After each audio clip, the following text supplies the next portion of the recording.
Ada sebuah hotel misterius di kota Luyu. Kamar 1408 tidak boleh dibuka. Kamar ini dibuka dari tahun 1912 sejak hotel didirikan. Total ada 56 orang yang meninggal, bunuh diri dengan melompat, atau menggantung diri. Tidak ada yang tahu apa yang terjadi di kamar 1408. Untuk mencegah banyak tragedi, hotel memutuskan untuk menutup kamar ini. Tetapi ada seorang penulis yang menulis cerita hantu. Dia telah mengunjungi rumah-rumah berhantu di seluruh negeri, tapi tidak pernah melihat hantu. Dia tidak percaya dengan hantu. Mendengar kamar hotel ini, dia segera ke hotel itu dan check-in di meja resepsionis. Tetapi diam-diam dia telah menelpon manajer hotel. Pria itu tersenyum dan berkata bahwa kami akan meningkatkan Anda ke suite presidensial. Penulis mengatakan bahwa saya ingin kamar 1408. Manajer memintanya datang ke kantor untuk mengobrol dan merubah senyumnya. Saya dengan sungguh-sungguh meminta agar Anda tidak tinggal di kamar itu. Penulis tidak berkompromi. Manajer mengeluarkan buku catatan tebal. Anda dapat melihatnya. Korban pertama meninggal pada tahun 1912 setelah pembukaan hotel. Dengan memotong tenggorokannya, penulis terus membalik setiap halaman. Ini adalah tragedi yang berbeda. Manajer mengatakan bahwa tidak ada yang melewati itu selama 1 jam. Dia lebih tertarik, mengatakan bahwa dia harus tinggal. Jika tidak saya akan menuntut Anda, manajer hotel. Manajer akhirnya setuju. Manajer mengantarnya ke atas. Penulis bertanya apakah kamar kotor. Manajer menjawab kami akan membersihkannya setiap bulan. 3 orang secara bergilir, tidak boleh lebih dari 10 menit. Pintu harus dibuka. Tapi mesti begitu. Selama beberapa tahun seorang pekerja wanita menunggu di kamar mandi. Dia menunggu sampai orang keluar, matanya hilang.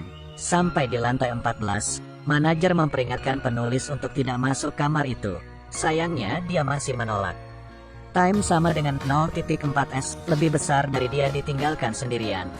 Dia mulai berjalan menuju 1408 dan membuka buku catatan sambil melihat gambar-gambar di masa lalu. Gambar-gambar itu lebih menakutkan dan berdarah. Dia terpesona oleh buku itu. Tiba-tiba, dia menyadari bahwa dia sebenarnya telah kembali ke pintu masuk lift. Tetapi ada kekuatan dalam kegelapan. Dia menutup buku dan fokus berjalan ke kamar 1408.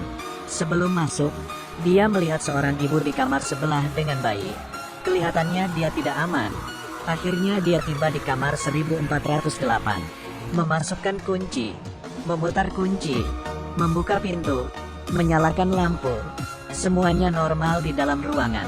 Pria itu mencibir, menutup pintu dan melihat-lihat isi kamar. Mulai dari TV, tisu juga normal, kulkas juga normal. Hanya radio yang tidak biasa.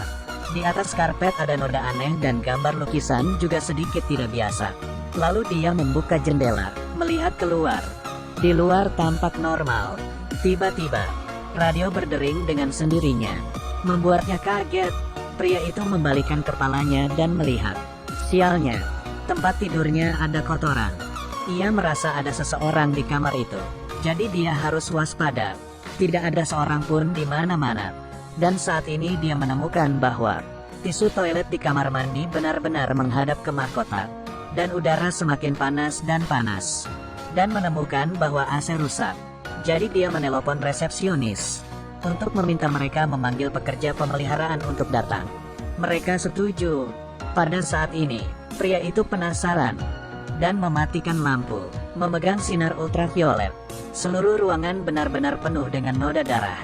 Nyalakan lampu, dia menemukan ada yang aneh dengan lukisan. Dia menurunkan lukisan itu. Tiba-tiba ada yang mengetuk pintu. Ternyata adalah pegawai pemeliharaan. Dia membuka pintu, tapi petugas itu enggan masuk ke dalam.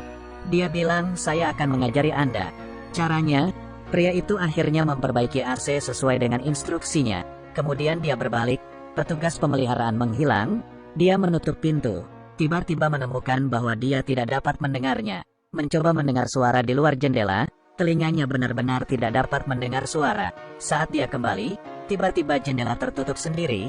Tangannya terjepit, dia menjerit kesakitan dan mencoba melepas jarinya. Tangannya mulai berdarah. Dia pergi ke kamar mandi, menghidupkan keran untuk membasuh jarinya. Tiba-tiba air keran menjadi panas. Dia ketakutan. Pergi keluar, menelpon resepsionis. Dia mengatakan saya ingin ganti kamar. Tetapi mereka tidak menjawab pertanyaan itu. Dia mulai berkomentar dengan pelayanan hotel itu. Dia marah, tetapi pihak lain mengatakan bahwa sikap ini tidak baik. Kemudian telepon menjadi rusak. Pria itu benar-benar takut. Dia mencoba membuka pintu tapi tidak berhasil. Kunci tidak berhasil. Dia menggedor-gedor pintu itu. Dia mencoba mengintip keluar. Ada sebuah mata yang menatapnya. Dia cepat menjauhi pintu itu, menghampiri jendela kamar, mengeluarkan badannya, berteriak minta tolong. Tiba-tiba dia melihat, di seberang kamar ada satu kamar menyala. Di dalamnya ada seorang pria. Dia mencoba memanggilnya. Orang itu sepertinya melihatnya, perlahan berdiri. Pria itu melambaikan tangannya untuk meminta bantuan. Dia mengatakan ada yang tidak beres. Orang di seberang mengikutinya. Melihat tindakannya dia sadar. Dia menyadari bahwa dia tidak meniru dia, tapi mengikutinya. Lalu dia mengambil lampu dari sisi dan mengambilnya. Orang di seberang juga sama. Orang lain itu ternyata dirinya sendiri. Dan yang lebih menakutkan, ada orang lain di belakang orang itu, memukul kepalanya, bahwa orang yang sama muncul juga di tempatnya. Es lebih besar dari tetapi, dia hanya menderita sedikit dan dengan cepat. Pria itu membawa lampu tempat tidur, melemparnya ke bawah, tetapi lampu menghilang di udara. Dia sangat khawatir. Dia berusaha mati-matian untuk mengatakan pada dirinya sendiri semua adalah halusinasi. Lebih banyak halusinasi muncul. Hantu yang meninggal di hotel ini muncul, memanjat keluar jendela dan melompat. Satu orang, dua orang, tampak untuk mengingatkannya apa yang harus dilakukan. Pria itu tidak mau berkompromi. Dia memeriksa denah hotel, menemukan bahwa ada jendela di kamar 11.408. Dia bisa mencoba cara ini. Baru 9 langkah. Dia bisa mencobanya lewat jendela 1408. Menurunkan kaki, dengan hati-hati merayap keluar jendela, dan mengatakan pada diri saya sendiri bahwa itu hanya 18 langkah. Dia tidak berani melihat ke bawah. Dia hanya bisa bergerak di atap yang sempit, dan menempel di dinding.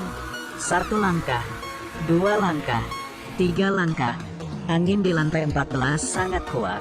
Di langkah ke-9, dia tidak bisa menyentuh jendela. Tiba-tiba dia melihat tidak ada jendela di depannya. Hanya ada dinding yang tak berujung. Dia akhirnya kembali.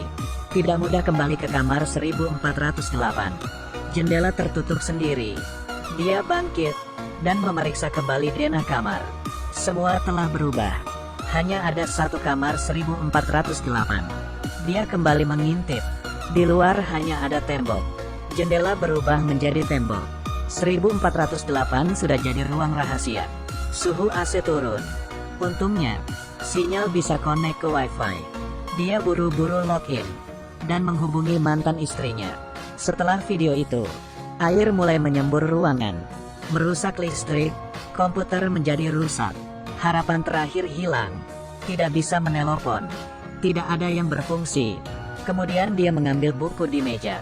Dia tidak pernah religius. Mengambil Alkitab, dibukanya, tetapi dalamnya kosong. Tidak ada yang bisa dibaca. Sekarang adalah musibah. Sudah terlambat untuk menyesal. Sayangnya, segera ruangan menjadi dingin dan mulai membeku. Kamar hotel membeku. Suhu AC sampai minus. Dia memakai selimut, meminum alkohol, membakar barang. Tiba-tiba, komputer menyala. Dia merangkak mendekati komputer. Videonya masih hidup. Dia bertanya apa sudah telepon polisi. Dia bilang sudah. Polisi sudah di kamar 1408. Tapi kamarnya kosong. Pria itu bingung. Dia ada di kamar 1408. Dia tahu kamar ini penuh kejahatan. Dia bilang dia ingin mati. Perempuan itu berencana mendatangi hotel dan menyelamatkannya. Pria itu berkata jangan datang. Siapa yang tahu? Layar itu tiba-tiba muncul. Cepat datang, aku di kamar 1408. Anda menyelinap masuk. Pria itu mencoba menahannya, tapi wanita itu tidak bisa mendengar suaranya. Pria itu menatapnya di layar. Pria itu tersenyum padanya. Tiba-tiba, ruangan mulai runtuh. Dinding mulai bergerak. Teriakan minta tolong kru juga mendengar satu demi satu. Di dalam kamar air terus turun. Pria itu bangkit, memukul lukisan. Air mengalir keluar dari lukisan dan membanjiri ruangan. Pria itu berangsur-angsur kehilangan kesadaran. Akhirnya dia tersadar. Dia ada di rumah sakit. Semua orang sangat gembira. Pria itu merasa tenang. Segala sesuatu tentang 1408 hanyalah mimpi buruk. Pernahkah mereka mendengar tentang hotel itu? Perempuan itu menjawab tidak. Jadi itu hanya mimpi. Kehidupan pria yang kembali ke jalurnya. Dia mengesampingkan kematian putrinya. Mengambil inisiatif untuk kembali dengan mantan istrinya. Pengalaman 1408 ditulisnya menjadi sebuah buku. Dia membawanya ke penerbit. Di kantor pos. Tiba-tiba dia menemukan bahwa petugas kantor pos adalah petugas hotel. Kemudian terjadi hal yang luar biasa. Semua orang di kantor airport sibuk menghancurkan tembok. Ada tulisan di dinding. Ini adalah kamar 1408. Ternyata, semua orang tidak pernah meninggalkan ruangan. Saat ini, ruangan telah menjadi reruntuhan yang terbakar. Putrinya yang sudah meninggal muncul. Dia meneteskan air mata dan memeluknya erat. Tidak lama, putrinya kembali mati. Pria itu tidak bisa terima. Kenapa putrinya harus mati 2 kali? Pria itu menghancurkan barang-barang di ruangan yang begitu kejam. Kemudian, penghitung waktu berakhir. Dia bertahan selama 1 jam. Kamar itu kembali seperti semula. Telepon berdering. Pria itu mengangkatnya. Ada suara di telepon. Berkata bahwa jam ini akan memulai kembali putaran tak terbatas. Tapi Anda juga bisa memilih layanan check out kilat. Melihat sebuah tali yang diikat. Membujuknya untuk bunuh diri. Suara di telepon juga mengatakan istrinya akan datang dalam 5 menit. Pria itu marah. Bahkan jika dia meninggal, dia akan merusak ruangan ini. Pria menghabiskan seluruh hidupnya melarikan diri. Setelah anak perempuannya meninggal, dia melarikan diri dari kenyataan. Ayahnya sudah tua di panti jompo. Dia membakar kamar dan berniat membakar dirinya. Di lantai bawah, staf hotel semua diusir karena kebakaran. Mereka melihat api berasal dari kamar 1408. Membakar habis. Dia di atas bertekad. Dia menggunakannya botol memecahkan jendela. Kamar meledak. Semua habis di dalam 1408. Tidak ada lagi tragedi. Di dalam kamar 1408. Dia akan menjadi yang terakhir. Tetapi, kamar 1408 bukanlah kamar hotel biasa. Kamar hotel sebenarnya melambangkan hati seseorang. Tidak ada yang berani menghadapinya. Hanya ingin melarikan diri. Gemetar. Tetapi seringkali yang kesepian akan kalah. Jadi tolong jangan tinggalkan orang yang kamu cintai yang mencintaimu. Dengan mereka, kamu akan menjadi lebih kuat.